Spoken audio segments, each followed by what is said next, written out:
So I am not Dave Lawson, who introduced this movie to you. My name is Billy Dass. I'm Dave Lawson's hype man, I guess is how I've been positioned for this endeavor. He let me sleep on his couch to come out here and hype him, and I took him up on that. So I thought it was a very sweet thing for him to do. So my name is Billy Dass. I occasionally write for Film School Rejects. I also run a podcast called In the Mouth of Dorkness.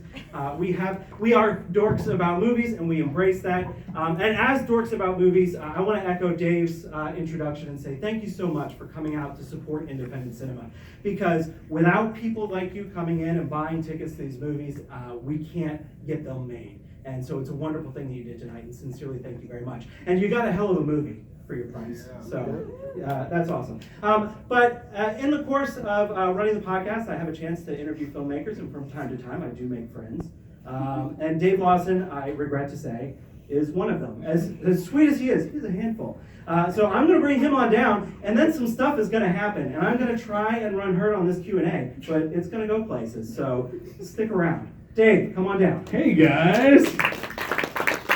Thank you for sticking around and watching the whole movie. That's better than last night. Just kidding. So we have a couple more people here joining me, and Billy, thank you for that lukewarm introduction.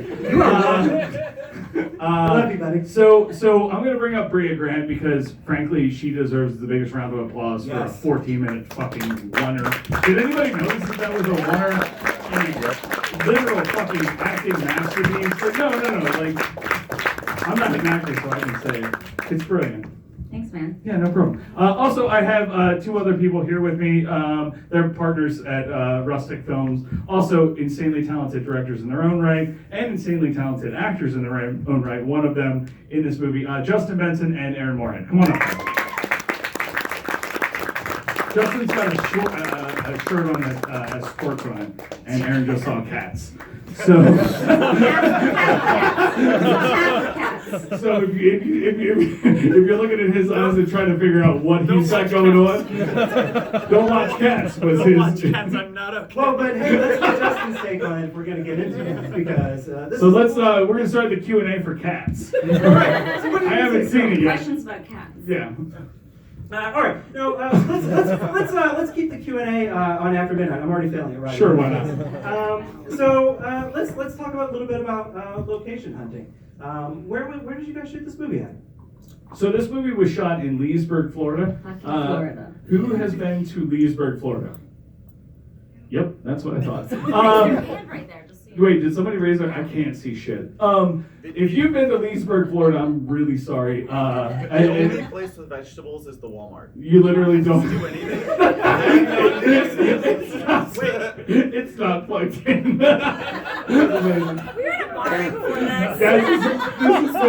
This is going so great. So Leesburg, as I've affectionately described it, is peak Florida, which isn't a compliment in any way. It's Central Florida, like about an hour or so outside, like northwest of Orlando.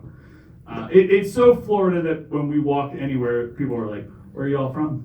It's like, from. Now, what month of the year did you shoot this in? This was in May and June. Right, and what was the state of this house when you found it? Could you talk a little bit about that? Brea?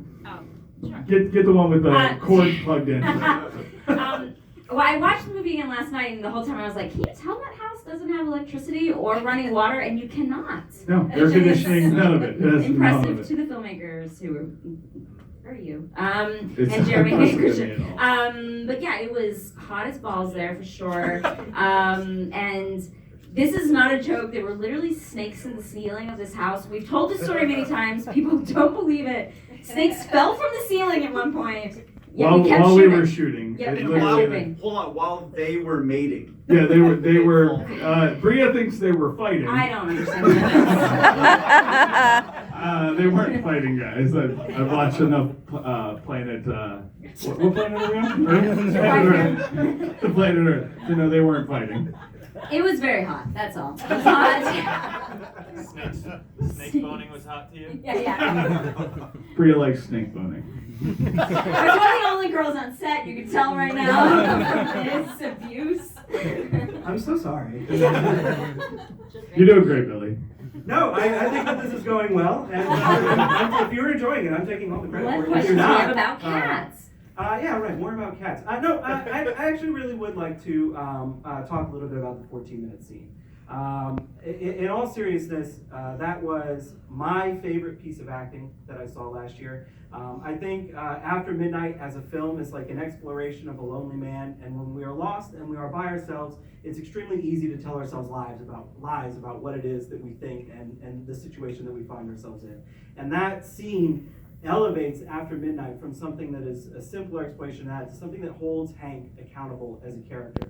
And I don't think I've seen a more real piece of acting, and I think it's just absolutely amazing. And if you wanted to applaud it again right now, I think you should, frankly, because Brea is fucking brilliant in that scene.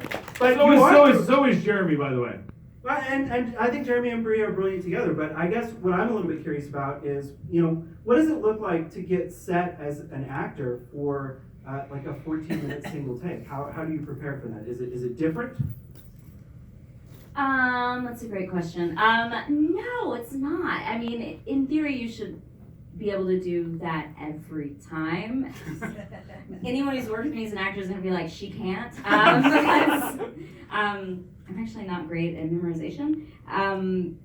But I think it's so interesting you say that. So I think as far as like approaching a movie and approaching a scene like that, you took away something really different than I did, which is that I'm like, oh, that scene is about a woman coming like to terms with like where she is and like actually saying the things she needs to say in this relationship, and that's what I think the movie is about, which I realize the movie is not about my character, but as an actor, that's how you kind of approach it. And in my head, it's like, it's about a woman on a journey with this relationship, and like I know that that's not what the movie is about, what everyone else sees it, but when I read it, I was like, oh, that's what this scene is about, and that's what the whole movie is about to me. Well, I think that's what makes it lovely, is that it turns it into a very honest exploration of two real people who, like, there is a genuine disagreement between the two of you that does need to be resolved, and it's very, very challenging, I think, to figure that out. And I think it's something that we can all relate to in our own lives. Yeah, and I think, look, having a partner like Jeremy is amazing, and they had the idea to shoot all as one take. I don't know when they had the idea, but they told me the day before. I'm sorry. Here's the thing: we like to keep everything a little bit fresh, and Brea is really good at handling pressure, as you can see. So we wanted to make sure to give her as little time as possible. No, that was something that Jeremy and Christian had always kind of thrown around, and then the day before we were like, no, that we're gonna do this, and so we let Brea know because The day before. And I think when we shot that, I told them that if they wanted to make sure that we didn't cut this ever, to not do any coverage. So there's not a single bit of coverage of that. But we did shoot it a bunch of times. 14. Yeah. So what does the set look like when you're doing that? Is it just you and Jeremy in front of the camera, or do you have crew around? How are you setting the mood for that? No, actually, Dave got rid of everybody. So it was just Jeremy and I talking to each other, looking out into like the empty wilderness outside of the house in Florida. There's obviously a camera in front of them, but that was a very slow digital zoom. I don't know if anybody caught that. It's not an actual manual zoom; it's a digital one. So we were all around the corner watching monitor, and after take 14, I think we had it on 12. That's 12 that you see on the screen. We made Brea do it 2 more times just to make sure. I probably demanded I do it 2 more times. I feel like every time I was like, one more, gotta go. No, I will say, like, you would go upstairs and come down like 3 minutes later, like, okay, I just needed a minute. I'm like, I'm ready. Let's do it again. Yeah, it was a long night for sure. Why the digital zoom over manual? So there's a lot going on in that scene. It's a lot of technical aspects, and to also incorporate pushing a dolly in and also catching focus would just almost be impossible. And we shot it at 8K, so Justin really wants to say something. No, it's funny you asked that, because I have this fantasy in my head of like a Buddhist monk pushing the dolly in that scene, like a millimeter per a millisecond. I'm not joking, I literally have this fantasy. It's a Buddhist, like a Tibetan Buddhist monk on the set of this movie. Also, pushing that dolly so slow you can't see it. I'm not sure if this landing it perfectly at the end of the scene, even though it. Anyhow. Yeah, no, that was not focus puller? No. I'm not sure if this is true or not, but did you teach Christian how to do digital zooms in a way that made him comfortable? No, I made that up. Okay, great. Christian did that all himself. All right, but I guess let's pivot away and bring Justin and Aaron into the conversation. Why not? This is Rustic Films' first production, right? This is the official first picture. Well, it was our first production as like having a company that we named it. But I guess technically it would be our. It was our like, first. It was our first one. I guess so. But we had made basically the same crew making the same of us making like 4 or 5 movies together before that. But the way it came to us was that we didn't have a company yet. We weren't aspiring to produce anything, and Jeremy sent us the script, and I think I got it first. And I told Aaron and Dave, I was like, "Hey, Jeremy wrote a script that made me cry." And there's a weird thing where it's like, oh, that's not really like a meter of success for scripts in like the industry of things. The industry of things is like, oh, is it well structured? Does it know its genre? If you're writing coverage on, there's all these categories of things, you check off the boxes, and it's like, congratulations, you got good coverage. You wrote a spec script. It's got 3 acts. It's clearly sci-fi or horror or drama or whatever. That's what you guys do, right? Put things right in boxes? Exactly. Yeah. But no, we got this thing that it was like, hey, I don't know how to categorize this, but it makes you feel really emotional when you read it, and that was special. And we tracked it over a couple of years without having a company, just watching it sort of like people would try to get it made, it wouldn't happen. And then we sort of formed a company so that we could get movies like this made. And this was the first one. Yeah. Thanks, Aaron. Well, Aaron, how are you liking being a movie producer? Is that what y'all came to hear the answer You're just being so quiet. I want to bring you into the conversation. Oh, I love it. I mean, I'm extraordinarily proud of this because we were able to keep making teeny tiny little movies that swing for the fences. You know, I mean, this one we used crew and camera, and all the gear was from my old film school that we trucked down from Tallahassee, and it was just like and finding. I'm from Florida. You know, this was like a very familiar kind of place for me, and you know, being able to get into the Florida man zeitgeist. You know, it already jumped the shark a while ago. You know, but here we were able to like jump into it. But yeah, it's I have no desire to produce films like if we have, you know, read something that's bad but has a kernel of a good idea, so we like pair a writer with like a good director. I have no desire to do that whatsoever. I just want to help filmmakers that should be making their movies already just get it over like the stumbling block. So as I'm also a Florida man. I grew up in Panama City. What does it mean to you to see, like, I watch After Midnight and I see Florida on the screen? I mean, for all its ups and downs, I see Florida on the screen. Not a compliment.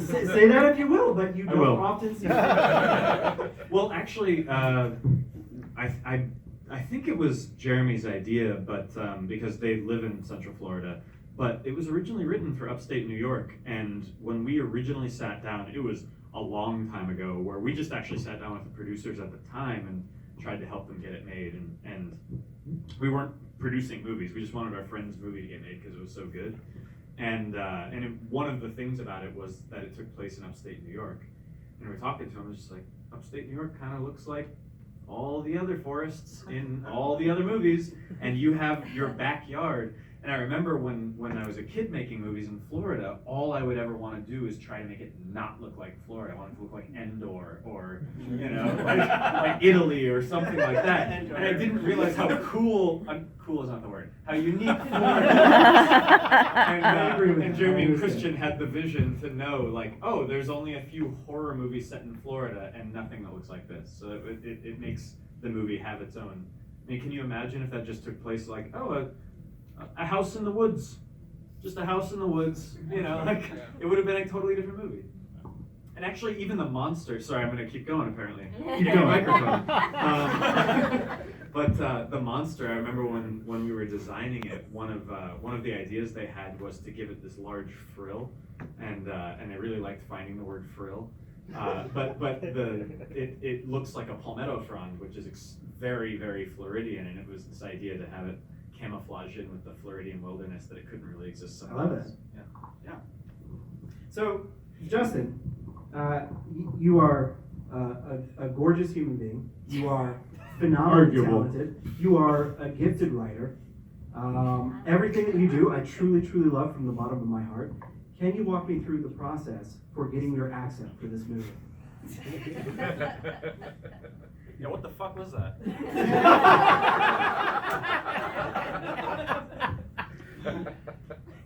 I I apologize. think I just no. Honestly, I think it's like well. First off, it's like thank you for all those kind things. No one would employ me for any of those things ever, besides like maybe Dave. But technically, that's not employment. We're just buddies. It's not really. No, he's super and I don't cheap. get paid. But yeah, So he's it's not super like cheap, so it's like Yeah, free labor. I'm like it's like free labor. I don't get paid for any of these things. But no, I just like watch lots of interviews with Walton Goggins. Yeah. Yeah, Okay. yeah. I can see that. I can see that. And What? that was it. That was the whole thing. It's just Walton Goggins. Yeah. But in all seriousness, like, why act in the movie? What brings you to actually show up on set and take on a role? Oh yeah. When people ask me to do it, I just say yes. As a No, producer, seriously, I as just a like producer, it. it's cheaper because he's Yeah. cheap. I'm super cheap. I'm like at everything. Like writing, acting, directing, everything is like basically it's free. So it's like Justin and I'm Aaron will gonna try- direct anything for no money. That's a fact. Let's see. Justin and Aaron will do anything for money. On that note, No money. I'll do it for no money. I'll do literally anything for money. well, let's open that up to the audience. Can we turn on the lights?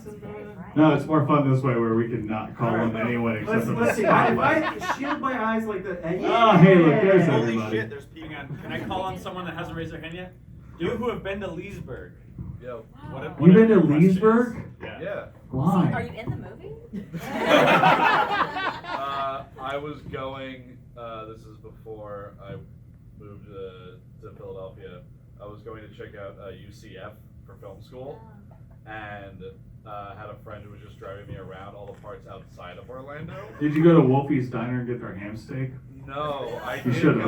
I did go to a Steak and Shake and got horrible diarrhea. You should have gone to Wolfie's. And then I also went, got involuntarily involved in a drug deal. So this is not your Q&A. This is not your Q&A. It is now. You should just come up here and tell us. Very much what you were gonna say. Also, where'd you get the drugs and what kind? How much? Oh no, I was with a stranger who was driving me, and he pulled a bag of pills the size of a softball out of his center console. What kind of pills were they? Because you still have his phone number? Don't know. We're never gonna look it up. I think this is going great. All right, let's right in the front row. I just wanted to take it back to Brea for a sec. As much Good as I move, love smart talking move, about smart move. obviously, you watch the film, and the first thing everyone talks about is that scene, and it's so incredible. It's almost like theater, obviously. But also, I mean, there's so many challenges that obviously come with that, especially hearing that it was sprung on you the day before. But also everything else, when you have those flashbacks and everything, and I just was wondering what level was certain things scripted and improv and stuff, because obviously sometimes that can even be harder, and obviously I know you have a great relationship with Jeremy and everything, but everything just, as much as there's a monster in the story and there's, the heightened, genre aspect of it, you guys are the emotional core and everything still feels very realistic and grounded. So can you just talk about finding that and that process and everything? Yeah, I mean, the monologue was all on the page. Mhm. Like, you told me last time I messed up one line. I don't think that's true. She definitely flipped the I line. think I said it all If perfectly. anybody wants to see the script, I'll show it to you. The flashbacks some were just completely improvised, like the cat and stuff like that was just like there's a cat and like so that was improvised. And then there was dialogue that they took out actually, like when I'm like reading the book in the hammock, there was like a full like scene that they took out. I guess I was terrible. I don't know what happened. But yeah, I mean, what's weird is that like I had actually only met Jeremy once before this. I was familiar with The Battery, which I loved. Show of hands for The Battery. My film Whoa! just watched it. No, seriously, if the rest of you Watch. haven't This is seen The Battery, go homework. see The Battery right now. It's homework. Great. Jeremy's It's- incredible in It's it. an insane. I mean, it was on the film circuit with Resolution. Sorry, I don't mean to cut you off, but Please, no, go it's watch that movie. Yeah, it's great. You're welcome. I listen. We've all been drinking. I loved The Battery, so it was like to get to act with them. To get to act with them was awesome. I can tell the story too. They reached out to me about the script. I was very excited about it. I was like, yeah, I'll come do this. They sent me the script. I was like, yeah, totally, I'll come do this. You know, when do you shoot, whatever. And they were like, yeah, you have to audition for this movie. And I am not stoked about auditioning for the things. She's fucking. I can be brutal. And I was like, I feel like maybe, like, I'm not going to audition for this movie. Like, if you want me to do it, I just don't feel like I can do it. And they were like, you're not going to do this movie if you don't audition for it. So There were people involved that wanted people to audition. he says this, but it was him. It was 100% not me. And okay, great. It was. Fine, I fine, was not fine, going to throw fine. anyone under the bus. It was not me. I said, yeah, let's hire her. So Other people involved were like, we need everybody to audition. yeah, so they sent me like the script, and they were like, here's the sides, like put these on tape, and I was like, I fine, whatever. What is happening? We Guys, who's Kanye now? talking to each other. Go ahead. We Let's were hear the the we, story. we Aaron and I were the ones that make people audition for movies, and we apologize. No, it's fine. It's fine. I was just like not in a place, whatever. But then I decided, I was like, well, fuck you. If you're gonna make me audition, I'm gonna learn this monologue and I'm gonna memorize it, and I'm just gonna put that on tape. So I She memorized learned this an like 8-page 10-minute monologue. She learned an 8-page monologue for an audition to say "fuck you," Yeah. and then it was like, "Well, we literally can't not hire her now." Because It would have been real Also, sad she if was you hadn't great. hired me. It was amazing. That It- audition's incredible. You guys should take that for the DVD. oh, we're putting it on the DVD. Are you? Yeah, You but did not ask my permission. no, it's fine. I have your agreement for your likeness. All right. Other questions from the audience? Yeah, back row. 1,000 things I loved about this film, and I wanted to know, how can we get it? Is it on YouTube or is there a website? It's on VOD everywhere that you can go and get it. So Yeah, iTunes, Amazon, Vudu, all of the pay platforms at this point. It will be coming out on actually Blu-ray. I'm not sure that they're going to put it on DVD, but it will be on Blu-ray, and we learned last week that it will also be on VHS. For any of you that have VHS players, there will be a special VHS for some reason. About when, you know? What's that? Timeline? I would imagine probably 2 months from now. You can grab the physical. I saw other hands up. Yeah, front row. Well, yeah, there was a great monster in there, and I just wondered who made that and if it had more scenes, because it really didn't appear very. Have you seen the movie Spring? Who here has seen the movie Spring? Yeah. Oh, That's bonkers. So there's a company called Masters Effects, who have done things literally since the early 80s. I think they were doing Star Trek in the early 80s. Insanely talented people. We worked with them on Spring. Justin and Aaron directed that. I produced it. They also produced it, but not really. And so when we got this film, we were like, hey, who could we reach out to? And so they were the ones that we reached out to bring that monster to life. But the directors of this movie didn't really care about the spring aspect of it. Not a single fucking No. thing. There was like, oh, those guys did Tales from the Crypt. No, Demon Knight. Demon Knight was the one that they fucking geeked out on. Demon Knight and Tales from the Crypt, Bordello of Blood. Oh my God! Yes, you're hired. Forget everything, and they're like, well, we did Spring too. They're like, we'll ignore that. We'll just pretend you didn't. What's the origin story of this particular outfit? Where did the costume come from? So obviously, we tried to save money where we could. So in talking with Masters, they're like, oh cool, we're coming off a werewolf movie. We have a naked werewolf that we can make look like a Florida monster. And so then it went through several iterations of hey, what can we do to turn this into something completely different? And that was why are you laughing? You still thinking about? Everything you do is stupid. Yeah. He's still thinking about cats. Yeah, so we went through a lot of iterations of working with them, and that's kind of what we came up with. Other questions?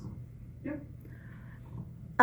The scene in the kitchen between Justin and Jeremy. One, I've heard that the robe you're wearing is Aaron's. Fact. It's true. Two, how many takes did you have to do with that? And how much bacon did you have to eat? Because some of that bacon looked disgusting. It did not look cooked at all. It was not disgusting. Got a hard-hitting I know. Yeah. Asking the real questions. I know the answer. One of the answers to that question is like, I used to look a lot healthier. Did you? I look like fucking garbage now, but I used to look like okay, like a healthy human being. And then as far as how many takes we did, 8. we did 8 takes. I think we used like take Less than 4, Brea's monologue. 5. It was 8. It was 8. It was 8. I know all of them. I know all of the They're long saying takes. take 5. That take, yeah, probably 5. Yeah. Okay. That was it. You started trying things after that didn't work. They're in the outtakes. People thought they were funny. No, they didn't. Everyone knows that everything after you would have said cut is just hilarious. I think that's not just true. movie, It's always movie garbage. truth. Right Yeah. now. That's how that works. Speaking of questionable food eating choices, did you guys actually feed Henry Zabrowski the runoff from a beer mat? Yes. Is that real? No, that wasn't real. By the way, did you see Aaron? He was like, "Are we liable?" To be fair, that would be healthier than any food available in Leesburg. There's a place called Wolfie's that has a ham stick. Like, don't sleep on the fucking It was Wolfie's fucking ham. disgusting. Dave, can you help me reconstruct the meal that I had at the nicest restaurant in Leesburg? It was a salad. But also, hold on. Before we start, salad is in quotes. it was this thing that I saw it on the menu and I goes, guys, check this out. And I was like, what the hell is that? And I was like, I'm ordering it. That Chuckle had ordered something as a joke, and then we made him eat it. Yeah, it's a salad, and on top of it was, what's the worst thing that could be on top of a salad? It was something like that, like a crab. Yeah, I think it was like salmon and something but else. salmon isn't it? Oh, it was salmon with mango sauce on top of like a Caesar salad. It's not done yet. Around the rim was a quesadilla. And I had it. No. So when I said Leesburg was peak Florida, wasn't a joke. It shit was peak fucking Florida. Cost like $14. It was 6 meals. Questions from the audience? You're doing great, Billy. Where'd you find the house? Like, who's in charge of that house? Actually, I could be totally wrong on this, but It's more fun if he's wrong. Yeah. So that house. So the charming guy from The Office, John Krasinski. John Krasinski, From The Office. who directed the movie about Quiet Place. The Quiet Place. I didn't see it. It's great. Now you're thinking away we go. No. No, So that's no. What I'm saying is that he directed a movie. Is it Away We Go? No. He's in a Not movie. in a movie. Okay, all right. He's in a But movie. he's in a movie that takes place in that house. In- Wait, no, but didn't he direct it? No, he didn't direct it. Oh. He directed A Quiet Place. This is going really well. Hold on, I'm gonna research while we're continuing. Okay, so what happened Jim was from The Office. so what happened was John Krasinski's in a film called Away We Go. Has anyone seen that? Yes. Okay, great. You probably. sure John Krasinski didn't direct I'm positive. Look it up on your phone while I talk about the real shit. Nobody knows when he directed. Because he directed something Sam that Mendes, bombed though. right before. Nobody 1970s. knows, just the Oscar Nobody nominated knows. director Sam Mendes. Brea knows, just none of the chucklehead men up here. So regardless, Juan, who was one of 2 people who literally did everything on the set, lives in Orlando and was on Away We Go as a set. He literally did security on that movie, and he was like, "Hey, I have the perfect house. I remember where it was. It's a fucking pin on my fucking iPhone." And I was like, "Oh, this is gonna go well." So we then went to the house, and we're like, "Oh, this is great." And then tracked it down, I believe, from a local. Somebody had just sold the house, and we tracked it down from a real estate broker. It was something ridiculous. And they were trying to turn it into condos. So it had been sitting empty for like 5 years. It may be torn down into condos now, and we convinced them to give us the house for free. Oh wow. I just remembered that is that house holds the distinction of being the oldest house in Leesburg, Florida. Yeah, it also doesn't have any running water. Hey, Brea, how was it going to the bathroom there? We had porta potties with wolf spiders in them. They Which I refuse to use. We just would drive to the gas station. They got to know us really well at the gas station in the middle of the night, where I go I and just didn't go buy to the like bathroom. something small and be like, "Can you use some milk?" Yeah. Like it's like it was awful. Gotta hold it in. But was Yeah. that bathroom there any better though? Better than the porta potties full of snakes, yes. Much better. I mean, it's an easy bar to clear. Yeah, So yeah. yeah, that's good. So, how much thought it was given to how Abby would come back into the film? Because there's like a sense of unreality for the first like 3 or 4 minutes. Like, is she really there? Or is he dreaming this? Or I don't. That's not. Actually, I think we can answer that because there was actually a large